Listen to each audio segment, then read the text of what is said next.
Disgrasya ang inabot ng isang rider at ng kanyang angkas sa pagmamadaling makarating sa ospital ng Makati para puntahan ang nasawi nilang mahal sa buhay. Sugatan ng dalawa matapos mabangga ng isang pickup truck ang sinasakyan nilang motorsiklo. Balitang hatid ni Haji Rieta.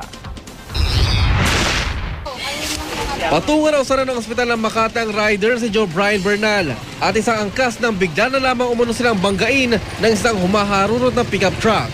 Gate ni Bernal, nasa gilid lamang daw siya ng kalsada.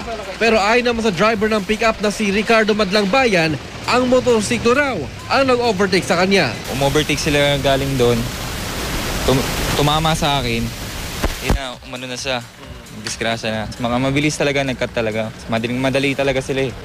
Hindi ako pwedeng umovertake dahil ayun yung mga kasunod eh. Pumalo siyang gumilid. Dito kami tumama sa may gilid. Tumilapon na kami, kaya ito yung tama ko. Sa lakas ng impact, tumilapon daw sina Bernal at kanyang kasama. Halos mawakwak ang kalawang palad ni Bernal na agad namang nilapatan ng paunang lunas ng responding rescue team.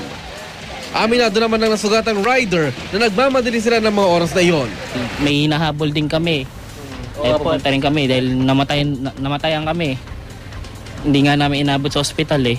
Ayon sa mga otoridad, posible namang maharap sa reklamong physical injury ang driver ng pickup. Haji Rieta, GMA News.